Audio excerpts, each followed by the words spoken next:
Particularly if you support Manchester United, you always appreciate that he fronts up. Let's try and drill down again on why these slow starts. Is it a lack of confidence? Is it a lack of belief in the structure? Is it, let's be blunt, is it a lack of ability? I think a bit of everything. The manager, he's obviously really frustrated. He's frustrated with the performance. And he mentioned there about having no energy. That's the bit I don't understand.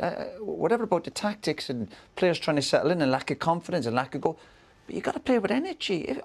I'll go back. Your starting point's got to be energy and enthusiasm, and then you take it from there. But if you've no energy, it doesn't matter what system you're playing, you won't get near anybody. He said, obviously in possession, out of possession, like that. That's damning on this team because it's well and good playing in possession, but you have to close people down. We saw Leicester were getting plenty of joy there today. A really good. We saw two bad teams out there tonight, basically. But any team with a bit more quality than Leicester obviously would have got the job done. Again, United rode their luck, and he's clearly frustrated with the performance. We'll get back to Roy in just a quick second, but remember, if you like this video, please like, share and subscribe. And also, don't forget to click the notification button so that you know when the next Big D video hits. And also, if you've got something to say, you know what to do. You need to type those little fingers in the comments section and let me know what's on your mind, because I am very keen to hearing what's going on up there, especially when it comes to the circus that is Manchester United. And in this video, we're going to be listening to Roy Keane and Ian Wright talk about Manchester United's FA Cup 2-1 victory, or should I say escape, against Leicester. And I mean, well, what more can we say? Anyway, stick around for after the clip, because I am going to think of something to say that I haven't said before, and then we'll go from there. Because Man United are a mess. We all know that. Roy Keane's going to allude to that in just a quick second, and then I'm going to elaborate on what Roy's got to say. Anyway, here's Roy. United got out of jail tonight. Harry said they played really well. Garnacho and the subs obviously made a difference, and they played a lot more direct and a lot forward passes. What they should do more of. They're a much better team like that, but they rode their luck. Yeah, Garnacho gave Manchester United that impetus and that energy that you were talking about at half-time that they didn't have in the first 45 minutes. But Gabriel's right to Harry Maguire. Why does it take them to go behind to sort of force them into doing that? I don't know, like he said, he can't put his finger on it. I can't put my finger on it, because when you look at the players that they've got and the quality they got, I'm very surprised that Garnacho doesn't start in that game. You know, I think he done the same against Liverpool. He comes on, he can't deal with him. Comes on with a lot of it, with his pacey attacks. I thought that he should have squared one earlier on. I thought that they missed the opportunity, but... Oh, when he shot into the side netting. But I think it does suit him when he comes off the bench. I'm not sure you could trust him when he starts games. When he comes off the bench and they're obviously taking more gambles and his stretch, that does where he comes into his own. But every single time he got the ball, he looked dangerous, isn't he? And that's what you want, because you say to a winger, don't you, you're not going to get past your man every time.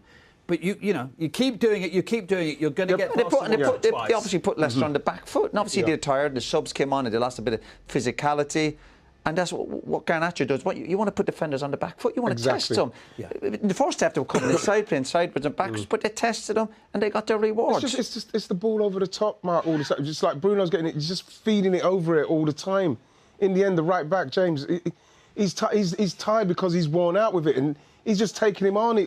Like I say, he should have squared one before, but like in the main, he's and when you're defending as a team, the whole team, when teams are playing in front of you, it's easy. We could still play now, but it's when they start stretching, you're running back towards your own goal. That's when you get really tested. And that's where Leicester come up short. They couldn't deal with it. I think particularly if you support Manchester United, you always appreciate that he fronts up.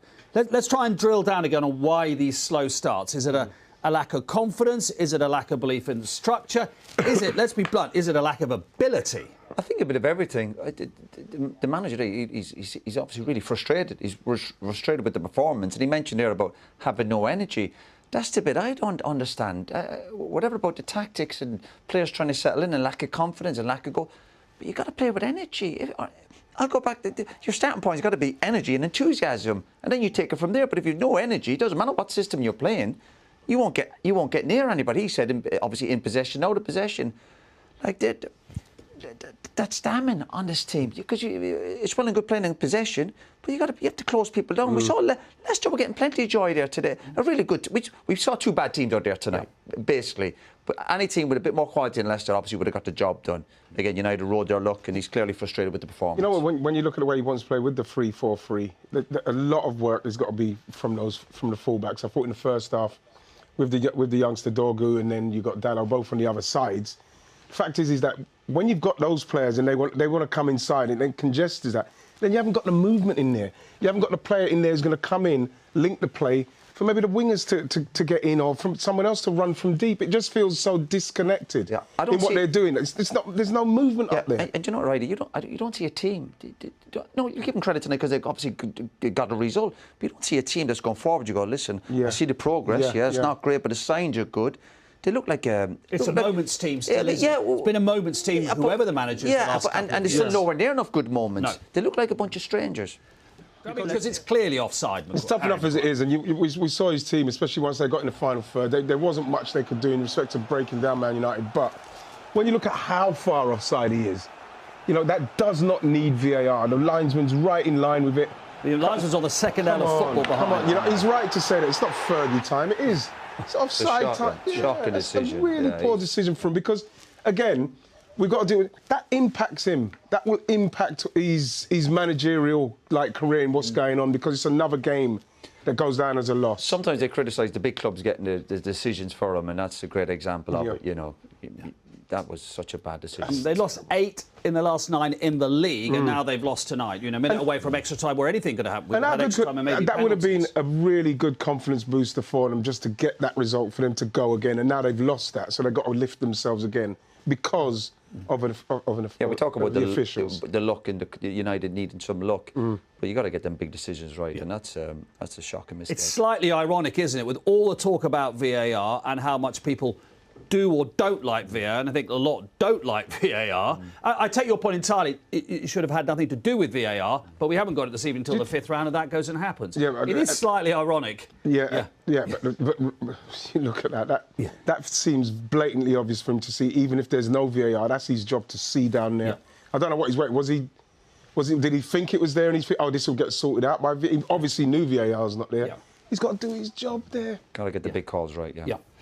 No one remembers his early round struggles if you go on and win the cup. That's the truth, isn't it? Yeah, of course. Again, we talk about a little bit of luck and getting the right decisions. United got out of jail, but they're on the back of a brilliant performance down at Arsenal. Need to do better, and then they're in the draw. And a home draw, United, with these moments, who knows? The luck. Who knows? FA Cup. I'm not sure Ruben Amorim is going to be in charge of Manchester United come August this year. I mean, I'd like him to be. I didn't want Erik ten Hag to be sacked. I didn't want Ole Gunnar Solskjaer to be sacked. I didn't want Jose Mourinho to be sacked. I wasn't bothered about Louis van Gaal because I knew we were getting Mourinho.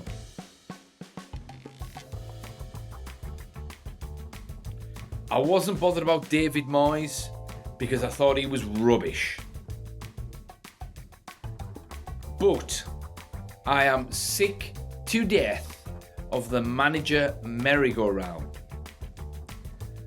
However, in each instance, there has always been one big reason why the manager didn't survive. In each instance.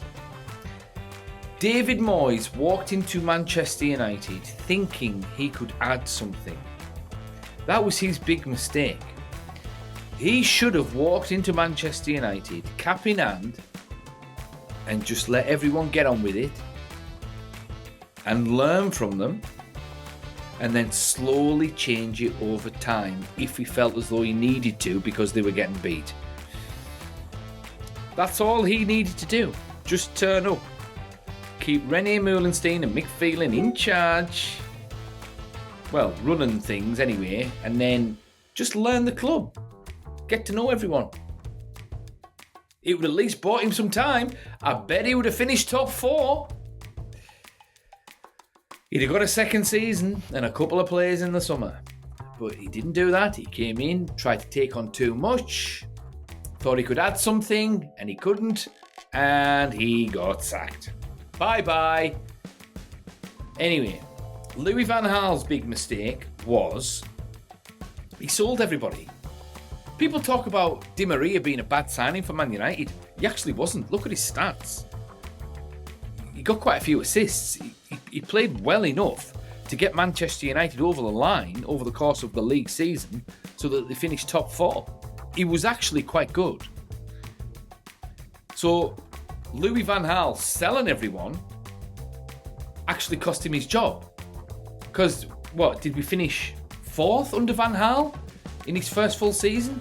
And then he got rid of everyone. He got rid of Di Maria, he got rid of Chicharito, he got rid of Rafael. I mean, what an idiot. So then, he ended up getting sacked. And then we got Jose Mourinho in. His big mistake was taking on the board. He started moaning after his second season. He moaned. And then eventually, everything nosedived, results nosedived, and then that was that. Ollie came in. He was fantastic for 2.5, 3 years. Then he bought Ronaldo. And then it affected the dressing room and everything nosedived after that. So that was Ollie's mistake, buying Ronaldo. But we won't blame Ollie because we would all have bought Ronaldo if that had happened at the time. We won't talk about Rangnick. Erik ten Hag's mistake was he tried to play his system when he didn't have the players for it. He actually made 2 mistakes.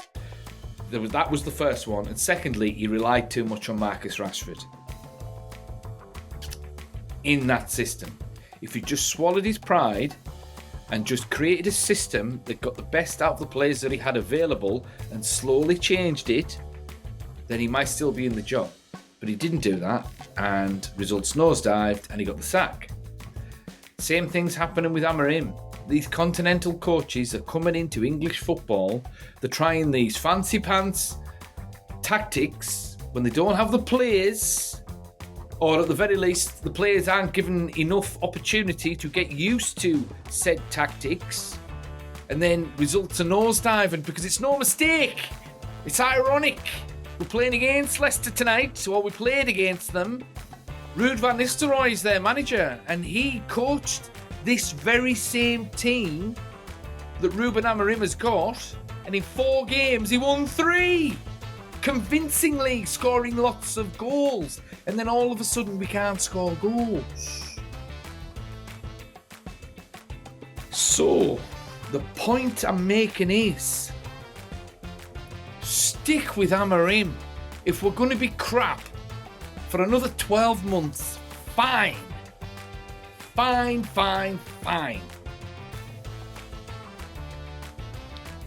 least build a team that he's got no excuses with. He's got all the players that he wants. And then if things are crap after that, then fair enough. But I can't help but think, the time is ticking. Because Ineos, they've proven to be ruthless. They got rid of Eric, no bother. They got rid of all those. They got rid of that charity. They got rid of all those people that work in Old Trafford. They cut Alex Ferguson loose. They cut Sir Alex Ferguson loose. No bother. Didn't even blink. And I can't help but think the only reason that Amorim's still in charge is because PSR. But anyway. But Roy Keane makes an interesting point in that clip because it all starts with energy, or another word for that is effort. So it makes you wonder. I mean, it's just a change in formation. Why aren't these players going to the manager and saying, right, The role that you've got me in right now, specifically, what do you want me to do? It's not a complicated game. If it's Ugarte, all he needs to say to him is, right, okay, I want you to break up the opposition's attacks and pass the ball to someone more creative. That's it. Just do that. Or words to that effect. I'm sure there's a couple of more other things that he wants him to do. But words to that effect. Bruno Fernandes. Boss, what do you want me to do? Bruno, I want you to get the ball and pass the ball into space for Diallo, Højlund, and whoever else played up front to run into. No problem, boss. I'll do that. Brilliant. No problem. Harry Maguire.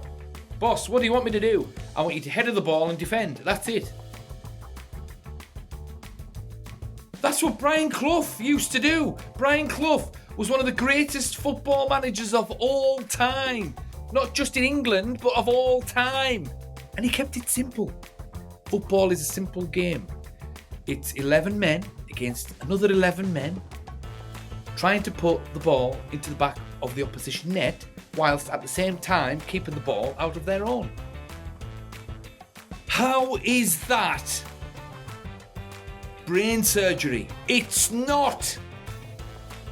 Good grief. Honestly, I'm at my wit's end tonight. At my wit's end. Anyway, I'm not going to rant anymore. I'm going to bed. But what do you guys think? Do you think football is a complicated game? Is it really that complicated?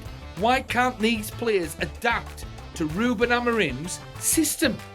Why can't they? There's talent there. They've had plenty of games to get used to the system. Why is it not clicking? It was Leicester and we scraped a win. And even then, our winning goal was offside. I don't understand.